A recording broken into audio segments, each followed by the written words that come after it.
5 government jobs बताने जा रहा हूं जिनके लिए टाइपिंग होना बहुत जरूरी है। यानी अगर आपको टाइपिंग आती है या आप टाइपिंग सीखना चाहते हो, वो कौन सी 5 जॉब्स हैं गवर्नमेंट जॉब्स जिनकी आप तैयारी कर सकते हो।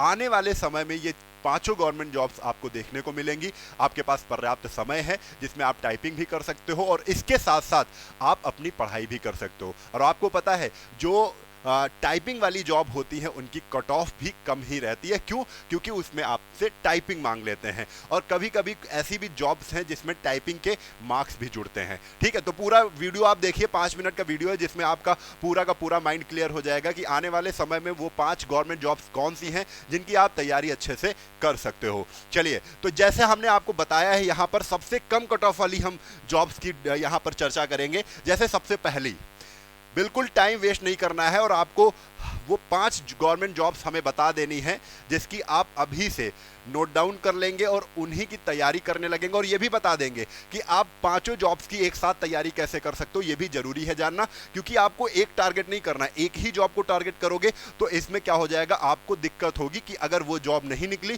तो फिर अगले साल का इंतजार, फिर आने वाली वैकेंसी का इंतजार करना पड़ेगा। तो ऐसे टारगेट बना के चलेंगे कि इन पांचों जॉब्स पे आपको नजर बना के रखनी है। चलिए, पहली जॉब आपके सामने आ गई है। जो फर्स्ट है वो एनटीपीसी ग्रेजुएट लेवल। आपके पास यहां पर 2 पोस्ट हैं। जूनियर अकाउंट्स असिस्टेंट कम टाइपिस्ट की 1507 पोस्ट आई हुई है।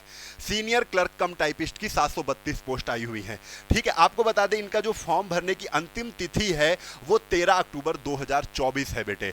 ठीक है, आपको यहां पर समझना पड़ेगा इसका जो पैटर्न है एग्जाम का, सीबीटी 1 होगा, सीबीटी 2 होगा, फिर उसके बाद सीबीटीएसटी होगा, फिर डीवी होगा, फिर मेरिट बनेगा।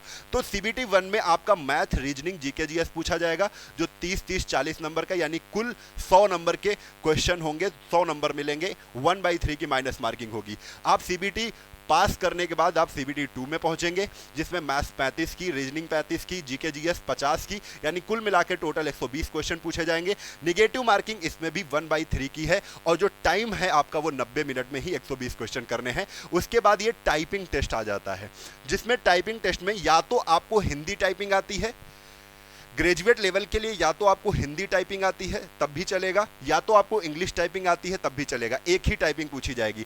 इंग्लिश की अगर आती है तो 30 वर्ड पर मिनट, 30 वर्ड 1 मिनट में आपको टाइप करने हैं। हिंदी आती है तो 25 वर्ड 1 मिनट में टाइप करने हैं। फिर उसके बाद डीवी होगा। डीवी में आपको ऑल डॉक्यूमेंट्स, जैसे आपको पता है एजुकेशनल के जो भी आपके सर्टिफिकेट है वो लगेंगे, कास्ट का सर्टिफिकेट है वो लगेगा। डीवी होने के बाद आपका मेरिट बन जाएगा और आपको उसके बाद सिलेक्शन हो जाएगा। तो ये रही एक पहली गवर्नमेंट जॉब जिसमें टाइपिंग जरूरी है। अब दूसरी गवर्नमेंट जॉब की अगर हम बात करें तो यहां पर है NTPC under graduate level.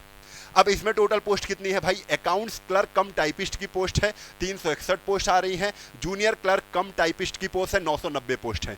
Same pattern है, सेम पैटर्न है। जो क्वेश्चन का लेवल होगा वो ग्रेजुएट लेवल से, क्योंकि ये इंटर लेवल की वैकेंसी है, इंटर के बाद आप इसमें अप्लाई कर सकते हो, तो इसका जो लेवल होगा वो डाउन होगा। ग्रेजुएट लेवल का जो लेवल होगा वो थोड़ा सा अपर होगा। ठीक है, इसका लेवल डाउन होगा। क्वेश्चन सेम पूछे जा रहे हैं, जैसे मैथ्स के 30, रीजनिंग के 30, जीके जीएस के 30, यानी टोटल सीबीटी 1 में 100 क्वेश्चन, सीबीटी 2 में 120 क्वेश्चन, उसके बाद फिर टाइपिंग टेस्ट, डीवी, मेरिट बन जाएगी। यही रहेगा, लेकिन जो लेवल होगा ये डाउन होगा इसका। चलते हैं तीसरी जॉब के लिए। तीसरी गवर्नमेंट जॉब की अगर तैयारी करना चाहते हैं तो ये है Allahabad high court group C. Group C की वैकेंसी आ गई है भैया, आप इसका भी फॉर्म भर सकते हो। अच्छा, इसकी अंतिम तिथि आप नोट कर लीजिएगा। अंडर ग्रेजुएट लेवल की जो अंतिम तिथि है वो 20 अक्टूबर 2024 तक है। अभी भी आपके पास समय है, फॉर्म भर सकते हैं। Allahabad high court group C के लिए 24 अक्टूबर 2024 तक आप आवेदन कर सकते हैं। अंतिम तिथि हमने बता दी है। जूनियर असिस्टेंट की टोटल पोस्ट है, इसमें पेड अप्रेंटिस भी है। कुल मिला के इसमें 1054 पोस्ट हैं। कितनी है? 1054 पोस्ट हैं। आपको बता दें यहां पर रिटन टेस्ट होगा। पहला जो टेस्ट होगा उसमें मैथ्स के 25 क्वेश्चन पूछे जाएंगे जो 25 अंक के होंगे। इंग्लिश के 25 क्वेश्चन पूछे जाएंगे जो 25 अंक के होंगे। जीके जीएस के भी 25 क्वेश्चन, हिंदी के भी 25 क्वेश्चन 25 अंक के लिए पूछे जाएंगे। यानी कुल मिला के 100 क्वेश्चन 100 अंक के लिए पूछे जाएंगे। 90 मिनट का टाइपिंग होगा। निगेटिव मार्किंग नहीं है बेटे, इसमें निगेटिव मार्किंग नहीं है। और आपको बता दें इसमें जो एज है वो 40 साल तक आप इसमें अप्लाई कर सकते हैं। ठीक है, आपको बता दें यहां पर जो टाइपिंग का है वो इंग्लिश हिंदी दोनों टाइपिंग आनी चाहिए। जैसे आपने एनटीपीसी में देखा, या तो इंग्लिश या तो हिंदी, किसी एक अगर टाइपिंग आती है आपको तब भी काम चलेगा, लेकिन यहां पर दोनों टाइपिंग आनी चाहिए। इसमें क्या है, टाइपिंग के नंबर जुड़ेंगे। जब आप इससे दूसरे फेज पे आएंगे, टाइपिंग टेस्ट होगा, उसमें इंग्लिश का 30 वर्ड पर मिनट जो 25 अंक मिलेंगे, हिंदी के 25 वर्ड पर मिनट है तो 25 अंक, यानी कुल मिला के जो टाइपिंग 50 नंबर की होगी। अब जान तो 50 नंबर ये और 100 नंबर ये, कुल मिला के जो मेरिट बनेगी वो 150 नंबर पे बनेगी। जो मेरिट बनेगी वो रिटन और टाइपिंग को मिला के बनेगी, ठीक है। 150 नंबर पे मेरिट उठेगी, ठीक है। अब डीवी देखो, डीवी हो जाएगा, वही होगा एजुकेशनल सर्टिफिकेट और कास्ट सर्टिफिकेट लगेगा। यहां पे आपका पहले ही मेरिट बन जाती है, उसके बाद आप डीवी दोगे, सिलेक्शन हो जाएगा। क्लियर है। अब जो चौथी जो गवर्नमेंट जॉब है, जो चौथा एग्जाम है, वो है एसएससी के थ्रू सबसे फेमस, जिसको हम कह सकते हैं सीएचएसएल, ठीक है। 10+2 2025, क्योंकि अभी सीएचएसएल के एग्जाम चल रहे हैं, आप जानते हैं, ठीक है। लेकिन आगे आने वाली कितनी पोस्ट आ सकती हैं, तो मैं आपको बता दूं, यहां पर 3500 के ऊपर ही आपको पोस्ट देखने को मिलेंगी। अभी 3500 से घट भी सकते हैं, 3500 से बढ़ भी सकती हैं पोस्टें, लेकिन मेरा जो अंदाजा है वो 3500 से ज़्यादा की ही पोस्ट आपको देखने को मिलेंगी, ठीक है। एनटीपीसी का मामला क्या है, उसमें 2 पोस्ट आपको देखने को मिलती हैं, एक एलडीसी की, एक डीईओ। एलडीसी यानी लोअर डिवीजन क्लर्क और डीईओ यानी डाटा एंट्री ऑपरेटर, यानी 2 पोस्ट आपको देखने को मिलेंगी। इसमें क्या होता है फेज, तो पहले फेज पे आप CBT 1 फिर CBT 2 का एग्जाम देंगे, फिर कंप्यूटर टेस्ट क्वालिफाइंग टेस्ट होगा, कंप्यूटर का टेस्ट होगा ये। इसमें 15 क्वेश्चन दिए जाएंगे, 15 क्वेश्चन एक क्वालिफाइंग टेस्ट होता है, जिसमें 45 अंक आपको लाने होते हैं। 45 नहीं भी आते हैं तो इसमें क्वालिफाइंग नेचर का ये टेस्ट होता है। उसके बाद टाइपिंग टेस्ट भी होगा, उसके बाद मेरिट बन जाएगी। आप थोड़ा सा जल्दी से समझ लेते हैं। Math, reasoning, GK, English, 4 subject पूछे जाते हैं, 25-25 क्वेश्चन आते हैं, जो कि हर क्वेश्चन 2 अंक का होता है, यानी 100 क्वेश्चन आपको 200 अंक मिलेंगे। टाइम 60 मिनट का होगा, निगेटिव मार्किंग 1/4 की होगी। CBT 2 में पहुंचेंगे, जिसमें 2 सेक्शन आपको देखने को मिलेंगे। पहले सेक्शन में मैथ और रीजनिंग का टेस्ट होगा, 30-30 क्वेश्चन मिलेंगे, 90-90 अंक के होंगे। 1 घंटे का समय इसमें भी मिलेगा। 1 घंटे का समय सेक्शन 2 के लिए मिलेगा। इसमें इंग्लिश और जीके का टेस्ट होगा, जिसमें इंग्लिश 40 क्वेश्चन जो 120 अंक दे रहे होंगे, 20 क्वेश्चन जो 60 अंक दे रहे होंगे वो जीके के होंगे सेक्शन 2 में। इसमें भी आपको 1 घंटे का समय मिलेगा, यानी कुल मिला के CBT 2 आप जैसे ही कर लेते हैं तो आपका उसी टाइम कंप्यूटर टेस्ट हो जाएगा, जो कि क्वालिफाइंग होगा। 15 क्वेश्चन 45 अंक के लिए देखने को मिलेंगे। क्वालिफाइंग ये भी है, कंप्यूटर टेस्ट क्वालिफाइंग CBT 1 भी है। फिर उसके बाद आपको टाइपिंग टेस्ट देखने को मिलेगा। एलडीसी के अगर जॉब प्रेफरेंस है आपका तो 10 मिनट आपको एलडीसी के लिए मिलते हैं, डीईओ के लिए 15 मिनट टाइपिंग आपको करनी होती है। इंग्लिश के लिए 35 वर्ड पर मिनट होना चाहिए, हिंदी के लिए 30 वर्ड पर मिनट होना चाहिए, ठीक है। इसी डीईओ में आपको यहाँ पे बता दें, यहाँ पे अलग अलग पोस्ट के लिए अलग अलग टाइपिंग का क्राइटेरिया है, उसको थोड़ा सा आप चेक कर लीजिएगा। फिर इसके बाद आपका मेरिट बन जाता है, सिलेक्शन हो जाता है। क्लियर है। तो आप अच्छी जॉब है ये भी टाइपिंग की, तो आप इसकी भी तैयारी कर सकते हैं। अब जैसे मेरिट कट ऑफ की बात होगी, सबसे ज़्यादा कट ऑफ आपको एसएससी में ही देखने को मिलती है। क्यों ऐसा है, क्योंकि कहीं ना कहीं सारे बच्चे एसएससी का फॉर्म जरूर अप्लाई करते हैं। क्लियर है। तो आपको ये जैसे इसमें आपको कट ऑफ कम देखने को मिल जाएगी, इलाहाबाद हाई कोर्ट, इसमें भी कट ऑफ आपको कम देखने को मिलेगी, इसमें भी कट ऑफ आपको कम देखने को मिलेगी, ठीक है। सबसे ज़्यादा आपको कट ऑफ एसएससी सीएचएसएल में देखने को मिलेगी। तो आप ये चारों, अब 5वीं सर पूछोगे कि 5वीं गवर्नमेंट जॉब कौन सी है, 5वीं गवर्नमेंट जॉब्स आपको खुद बतानी है कि हम अपने लिए कौन सी तैयारी कर सकते हैं, जो हमने नहीं बताई है अभी। आप कौन सी 5वीं गवर्नमेंट की जॉब की तैयारी करना चाहते हैं जिसमें टाइपिंग है, वो कमेंट बॉक्स में जरूर करिएगा, ठीक है। अच्छा, कुछ बच्चे जानते हो, मैं एक चीज ये बताना चाहता हूं कि क्या करना है क्या नहीं करना है, इसको डिटेल में समझ लो। क्योंकि कुछ बच्चे जानते हो सक्सेस इसलिए नहीं हो पाते हैं, पास इसलिए नहीं हो पाते हैं, क्योंकि वो एक टारगेट को, एक एग्जाम को टारगेट करते हैं, एक ड्रीम जॉब बना के चलते हैं। नहीं, मुझे तो एनटीपीसी में ही होना है। मैंने एग्जाम्पल के तौर में ड्रीम जॉब आपकी एनटीपीसी मान ली, तो वो केवल डिपेंड हो जाते हैं पूरी की पूरी तरीके से एनटीपीसी के ही लिए। वो एनटीपीसी के लिए ही बुक लाते हैं, वो एनटीपीसी के लिए प्रैक्टिस करते हैं, वो एनटीपीसी के लिए ही बैच में पढ़ते हैं, और कुछ पढ़ते ही नहीं है। तो बेटा, ऐसे जो बच्चे होते हैं वो 10% ही सक्सेस हो पाते हैं, जो बहुत ही तेज होते हैं। लेकिन जब आप तैयारी करोगे सब्जेक्ट वाइज, आपको 5 सब्जेक्ट पे फोकस करना है। आपकी प्रिपरेशन जो होगी वो 5 सब्जेक्ट के लिए होगी। जैसे कि आप मैथ्स पढ़ रहे हो, आप ये मैथ्स तो हर एग्जाम में आएगा ना, आप जीके जीएस पढ़ रहे हो, रीजनिंग पढ़ रहे हो, इंग्लिश पढ़ रहे हो, हिंदी पढ़ रहे हो। अगर आपने इस तरीके को अपनाया कि हम सब्जेक्ट वाइज तैयारी कर रहे हैं, फिर हम कोई भी एग्जाम दे सकते हैं। हम एसएससी सीएचएसएल भी देंगे जब आएगा एनटीपीसी भी देंगे, जब आएगा हाई कोर्ट का भी देंगे, जब आएगा यूपी ट्रिपल एससी का भी देंगे। यानी मैं तो अपना जो तैयारी कर रहा हूँ सब्जेक्ट पे निर्भर होकर कर रहा हूँ। तो कोई भी एग्जाम अगर आएगा तो हम सबका फॉर्म भरेंगे और सबकी तैयारी करेंगे। मेरा मतलब क्या है? मेरा मतलब है केवल सरकारी नौकरी पाना। मेरी कोई ड्रीम जॉब नहीं है, बस सरकारी नौकरी मिलनी चाहिए। तो उसके लिए जब आपका कोई ड्रीम नहीं है, केवल सरकारी नौकरी है, तो आप एक पैटर्न फॉलो करो जिसमें सब्जेक्ट आपको प्रॉपर तरीके से तैयार होने चाहिए। अपना सिलेबस कंप्लीट करो, फिर उसके बाद जो भी जॉब्स आएंगी उसका मॉक टेस्ट लगा के हम अच्छे से तैयारी कंप्लीट कर लेंगे। बेटा 90% सक्सेस रेट होता है। ऐसे विद्यार्थी जो सब्जेक्ट वाइज तैयारी करते हैं उनका 90% किसी ना किसी नौकरी में तो उनका होना ही है। एक नौकरी लेकर चलोगे तो नहीं हो पाएगा। आप जब सारी जो भी फॉर्म आ रहे हैं उसको भरते चलोगे, किसी ना किसी में एक में लग जाएगा, काम वहीं से क्लियर हो गया। ठीक है, अब आगे चलते हैं। यहां पर आपको मैं ये भी बताना चाहता हूं कि 6 माह तक अगर हमारी बातों को आपने माना तो यकीन मानिए, आपको मैं गारंटी दे रहा हूं, ठीक है, आपका सिलेक्शन 6 माह के अंदर ही हो जाएगा। देखो 6 माह तक जो भी आपके अंदर जो भी पेपर आना है, लेकिन 6 माह तक करना क्या है? 3 बार जरूर पढ़ना है। 3 बार का मतलब सुबह, दोपहर, शाम। और हर बार जब भी पढ़ो तो 2 घंटे जरूर पढ़ना है। जैसे सुबह बैठे पढ़ने के लिए 2 घंटे, दोपहर में बैठे 2 घंटे, तीसरी बार बैठे रात को बैठे 2 घंटे, यानी 6 घंटे हो गए। 6 घंटे हो गए बेटे।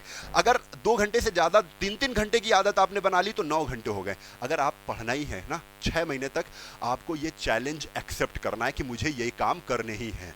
क्लियर है?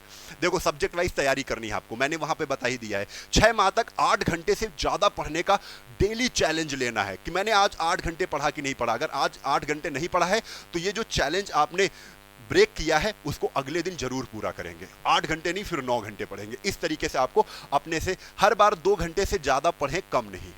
जितने बार बैठे, जैसे मैंने बोला 3 बार पढ़ना है तो 3 बार, हर बार जब भी पढ़ने के लिए बैठे तो 2 घंटे से ज्यादा ही होना चाहिए। अगले दिन क्या पढ़ना है रात को जरूर डिसाइड कर लें। इसके लिए एक सिलेबस वाली डायरी बना लें, जिससे सोने से पहले जरूर अपडेट करें कि यानी मैं नंबर सिस्टम जैसे पढ़ रहा हूं, मैथ्स का चैप्टर है तो नंबर सिस्टम हमने कंप्लीट किया है, रात को हमने अपडेट कर दिया डायरी में। अगले दिन हम वो पढ़ूंगा, क्या कोई भी कंपाउंड इंटरेस्ट पढ़ लूंगा या नंबर सिस्टम पढ़ लूंगा या एचसीएफ एलसीएम पढ़ लूंगा। अगले दिन का टारगेट बना लिया कि अगले दिन ये खत्म करना है, 2 दिन में खत्म होना है, 2 दिन का टारगेट बना ले, 3 दिन का। तो डायरी एक अपडेट करनी है सिलेबस वाली, जिसमें आप सब्जेक्ट वाइज पढ़ते जा रहे हो और आपका सब्जेक्ट वाइज पूरा का पूरा सिलेबस अपडेट होता चल रहा है आपकी डायरी में। तो आपका जो माइंड है वो भी एक्टिव हो जाएगा कि हाँ मैंने इतना सिलेबस कंप्लीट कर लिया, अब कोई भी एग्जाम आएगा फोड़ देंगे। क्लियर है? तो अब 6 माह तक लोगों से बहुत कम मिलना है। ये बेटा बहुत ध्यान रखना है कि 6 माह तक आप स्टूडेंट हो, आपको घूमना नहीं है, आपको ज़्यादा बाहर निकल के बातचीत नहीं करना है, आप टाइम वेस्ट नहीं करना है। क्योंकि कहीं ना कहीं अगर वो टाइम आप पढ़ने में लगाओगे तो आप जल्दी से जल्दी सफलता पालोगे। आपको बता दें 6 माह तक लोगों से बहुत कम मिलना है, क्योंकि जब लोगों से मिलते हो तो निगेटिव थिंकिंग भी आती है। यार आपका कब से तैयारी कर रहे हो पाएगा कि नहीं हो पाएगा, पढ़ाई कर रहे हो कि नहीं, ये सब चीज़ें नहीं सोचनी, अपने काम में काम रखना है। अब 2-3 दिन से ज़्यादा बड़े टूर ना बनाए। होता है कि आप 6 दिन के लिए 7 दिन के लिए बाहर चले गए किसी टूर पे, नहीं बेटा उससे बचिए, क्योंकि 6-7 दिन बाद जब आप आएंगे तो पढ़ने में मन नहीं लगेगा। 6-7 दिन के टूर का मतलब है आप पूरे 1 महीने बर्बाद कर दोगे फिर मन बनाने में। तो कभी भी बड़े टूर, 1-2 दिन की बात चल जाती है, लेकिन 2 दिन से ज़्यादा बड़ा टूर मत बनाइए। क्लियर है? अब इसके बाद सोशल मीडिया से दूरी बना ले, इंस्टाग्राम फेसबुक हो गए, इनसे बहुत दूरी बना लो, क्योंकि कहीं ना कहीं हम यूट्यूब पे अगर पढ़ने भी जाते हैं तो हम इंस्टाग्राम पे कब चले जाते हैं पता ही नहीं चलता है, और रील्स चलाते चलाते 1-2 घंटे कब हो जाते हैं वो भी पता नहीं चलता है। बाद में पता चलता है कि हमने 3 से 4-5 घंटे वेस्ट कर दिए हैं। तो इससे भी दूरी बनाए, ठीक है? इनसे आंखों पर भी असर आता है। रात में पढ़ाई ना करें बेटा। बहुत से स्टूडेंट होंगे, मुझको लगता है लगभग 50% का आंकड़ा होता है जो रात में तैयारी करते हैं, 50% दिन में करते हैं। तो 50% जो रात में तैयारी कर रहे हैं उनको मैं बताना चाहता हूं कि अगर आप रात को तैयारी कर रहे हैं तो अगले दिन को जो एनर्जी है ना उसको आपने कम कर लिया है। कोशिश करिए 11 बजे तक सो जाइए, फिर पूरा दिन पढ़ाई करिए। ठीक है? कहीं जाना नहीं है, घर पे ही रहना है, कहीं मतलब नहीं किसी से। तो दिन में अच्छे से पढ़ाई करोगे, रात को अच्छे से सोओगे, नींद कंप्लीट होगी, अगले दिन फुल एनर्जी होगी, फिर वही पूरा का पूरा डेली का रूटीन बनेगा कि हाँ फिर उतना ही काम करना है, एनर्जी आपके पास अंदर रहेगी। चलिए ये पूरा का पूरा आपको करना है, ये चैलेंज मैंने आपको दिया है, ये एक्सेप्ट जरूर करना नौकरी के लिए। ठीक है? अब आ जाओ, जैसे आप लोग सोशल मीडिया पर जाते हैं, यूट्यूब पर जाते हैं, उसमें भी शॉर्ट आ जाते हैं, आप उसको देखने में टाइम, तो आप एप्लीकेशन पर आ जाओ बेटे, एप्लीकेशन पर आ जाओ। अगर आपको पढ़ना ही है तो हमारे साथ आप पढ़ सकते हो। यहां पर जो फाउंडेशन 3.0 बैच हम आपको दे रहे हैं, बहुत बड़ी खासियत है इसकी। खासियत यह है कि हर टीचर का जो बैच है इंडिविजुअल बैच, जैसे मैं बात कर रहा हूं, जैसे राघव सर का जो त्रिशूल 3.0 बैच आपने सुना होगा, बहुत गजब का, पूरा लूसेंट पढ़ा दिया, पूरी जीएस पढ़ा दिया है, वो आपको इस बैच में मिल जाएगा। ठीक है, हमारा जो मैथ मैजिशियन 2.0 बैच चल रहा है वो भी आपको इसमें मिल जाएगा। तार्किक बैच रीजनिंग के लिए 2.0 चल रहा है, वो भी आपको इसमें मिल जाएगा। सुप्रीम बैच इंग्लिश के लिए, ये भी आपको इसमें, महासंगम बैच हिंदी के लिए सचान सर के द्वारा पढ़ाया जा रहा है, ये भी आपको इसमें मिल जाएगा। यानी पांचों बैच, पांचों सब्जेक्ट का निचोड़ इस बैच में आपको मिल जाएगा। बेटा आपको करना क्या है, आपको ये प्राइस दिख रहा है 3499। मैं आपको बता दूं, आप एक कूपन कोड लगाइएगा, क्या, राम 40 कूपन कोड लगाओगे तो आपको तुरंत 40% का डिस्काउंट मिल जाएगा। और 40% का अगर डिस्काउंट आपको मिलता है तो आपको ये जो 3500 का बैच है वो आपको मात्र 2100 में मिल जाएगा। जो वैलिडिटी है वो लाइफ टाइम है, आपको एक बार ही बैच लेना है। ठीक है, एक बार ही बैच लेना है और आप इसमें लाइफ टाइम पढ़ सकते हो। बस आना है एक बार, पढ़ते रहना है, क्योंकि सारे सब्जेक्ट मिल गए और हम बता भी रहे हैं। आप लोग देखते हो एसएससी का फॉर्म है, एसएससी का बैच लेने चले जाते हो, ठीक है, नहीं मतलब है। रेलवे का है, रेलवे का बैच लेने चले जाते हो, जो भी परीक्षा आती है आप उसी में पढ़ने लगते हो। नहीं, आप सब्जेक्ट वाइज तैयारी करो। आपको 2100 में ये प्रॉपर बैच मिल रहा है जिसकी लाइफ टाइम वैलिडिटी है। इसमें सारे बैच है, इंडिविजुअल बैच, सब कुछ दे दिया यार, पूरा कंटेंट दे दिया इसमें। जो भी ये पढ़ ले जाएगा, जो भी एग्जाम आएंगे, एक साथ सारे एग्जाम फोड़ के आओगे, ये मान के चलो। ठीक है, जब जब पेपर आता रहेगा बस उसकी प्रैक्टिस सेट लगाना होगा, मॉक टेस्ट लगाना होगा और आपका पूरा का पूरा कॉन्सेप्ट तैयार हो जाएगा इसी फाउंडेशन बैच से। कहां पर मिलेगा ये बैच, फाउंडेशन 3.0? ये हमारा एप्लीकेशन है जो गूगल प्ले स्टोर पर मिल जाएगा। कोई भी दिक्कत आ रही है तो आप इस नंबर पर कॉल कर लेना।